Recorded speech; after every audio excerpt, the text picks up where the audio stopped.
Hey, this is Brett, Swafford Homestead. I was getting ready to work on my drip line again. And I thought, I haven't made a video about running drip lines this year. Been a couple years, probably since I even talked about buying it.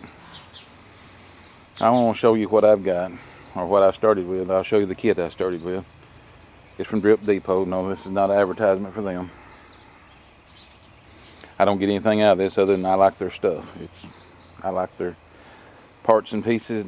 I like the price.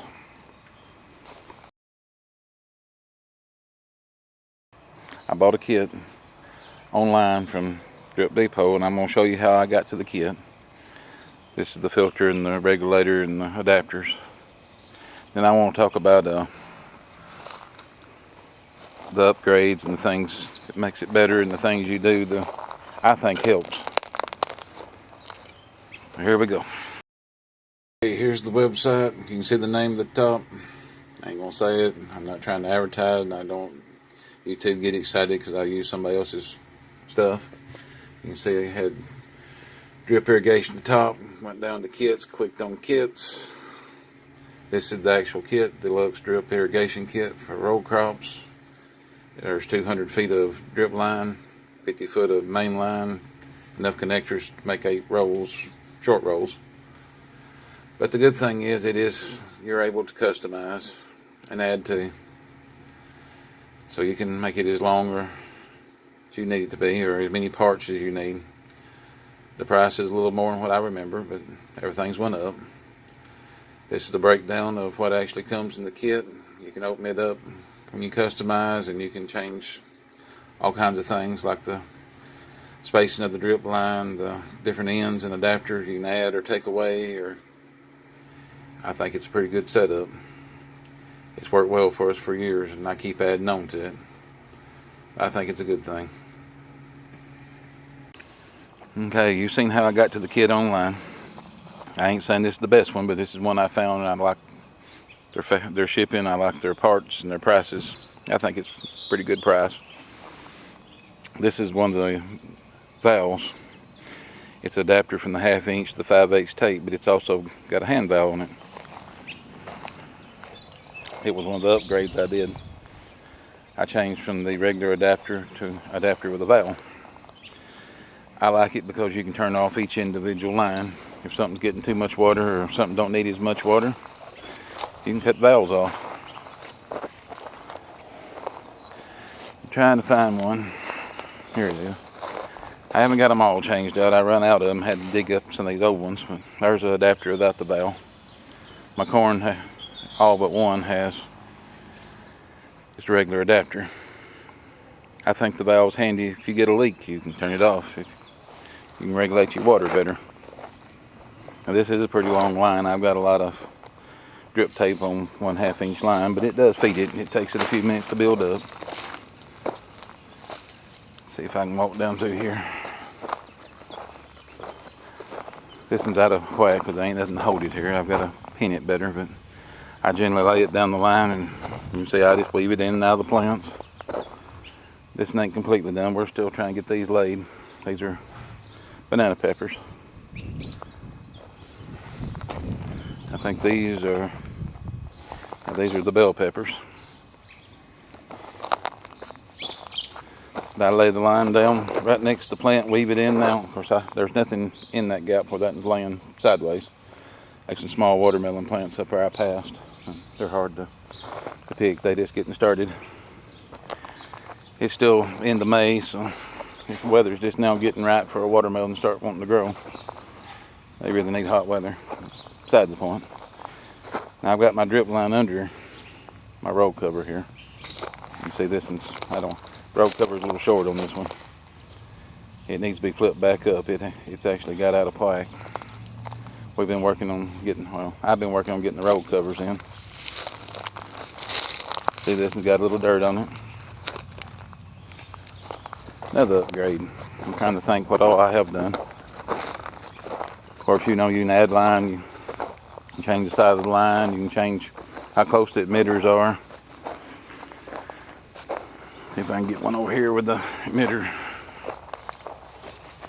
You can see the little blue dot right there at my foot. That's the emitter. the original line I got, because I didn't know no different, the emitters are 12 inches apart, which ain't bad. I still use it. But it don't put out as much water as the one that has the emitters at 8 inches is what I got last time. I get a little more water that way. The biggest help I found is the little yellow piece in front of my foot. That is a Quick Connect from Walmart. They sell them in little bags. They're like, I think they're $4 for the bag. It comes with two sets. Of course, you get a male and female threads of each one. You'll have to decide which way you want to run them. Yeah, that looks backwards, and it is backwards compared to what they want you to do. They come with check valves in them. I drill them out. I don't need a check valve in my Quick Connect. I'm not trying to cut the water off. I'm trying to make it quick to move this. And the kit does come with a valve here where you can actually cut off the water coming through the filter and the regulator. And I've got enough Quick Connects on mine. I can unhook the hose, leave this here, or I can undo the Quick Connect on this side, turn the regulator around. I've got a hose for the other garden and over here close by, and I can swap gardens with a Quick Connect. Never cut the water off. Of course, you're not pushing a whole lot of water pressure anyway. 15 pounds, I think, is what my 15 or 25, whatever the regulator is. But I think that's a major upgrade. This is the other upgrade. This is a connector to end your tape, but this end will screw off.